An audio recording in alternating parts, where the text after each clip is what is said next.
Down here on Brora back shore, we've got all the ingredients you need to make salt. You've got the seawater, you've got coal, and you've got a building. This is the oldest building in Brora, or what's left of it, and this was used as part of the salt panning process dating from 1598. Okay, this is the site of the first salt pans in Brora. These ruins date from 1598, and it's a really substantial building. You can see the quality of the workmanship, the masonry, and all the joints are all mortared. So this is a really quality building for its time. It's probably the earliest mortared building apart from the castle that we have in Sutherland. Now, as you can see, there's not a great deal left. This building was 17 metres long by 6.5 metres wide when we excavated it a few years ago. We excavated it because it was at risk from erosion by the sea, and as you can see, this is what the sea has done to it since then. So we were actually able to get all the information we needed before the sea took it from us.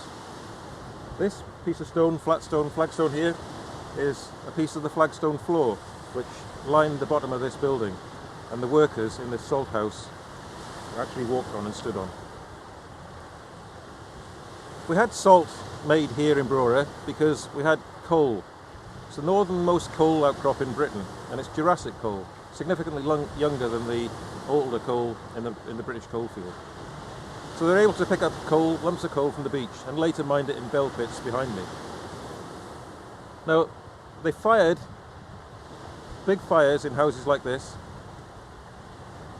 boiled seawater in large iron pans which are maybe 2 metres by 1 metre wide. A significant amount of salt water was boiled over a course of days, and the residue in the pans was salt, the water having evaporated off with the heat from below. This building dates from 1598 to 1617, and to make a ton of salt you had to boil 40,000 litres of salt water. So that's an incredible amount of labour used in this operation, this very early operation. It was run by Lady Jean Gordon, who was the ex-wife of the Earl of Bothwell, who later married Mary Queen of Scots. And she ran this operation herself after her son John, the Earl of Sutherland, died in 1616. We think this building was the storehouse for storing the salt after it was made. They needed somewhere secure, and that's why these walls, which are substantial and easily maintained, it's a safe storehouse to store the salt in. The salt was made closer to the beach, in a salt house which has been completely washed away by the sea. We're just south of the salt storehouse, which dates from 1598 to 1617. This is a bank about 2 or 3 metres high of the slag which was used in the salt panning operation.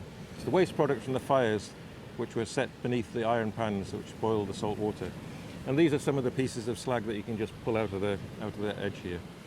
It must have been a massive operation. It lasted for about 20 years, but this depth of slag, of waste, just shows you how much work was going on down here.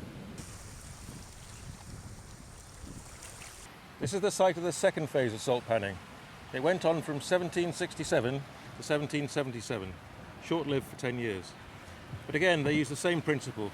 They used the local coal, which they mined in bell pits at the back shore here. They used that to drive off the water in large iron pans, the seawater that is, collected from the nearby sea. And from that, again, they would make salt. The residue left would be salt. This is the site of our excavation a few years ago of the second phase. You can see the terram here, which we left, and it's now starting to erode out of the cliff.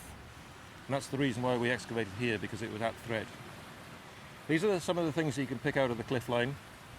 This is a pan tile, or part of a pan tile, and this is part of a brick.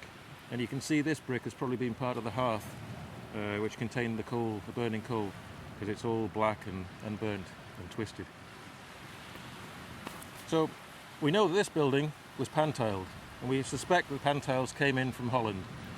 The first building in 1598 we think was probably thatched, because we find no evidence of pan tiles there.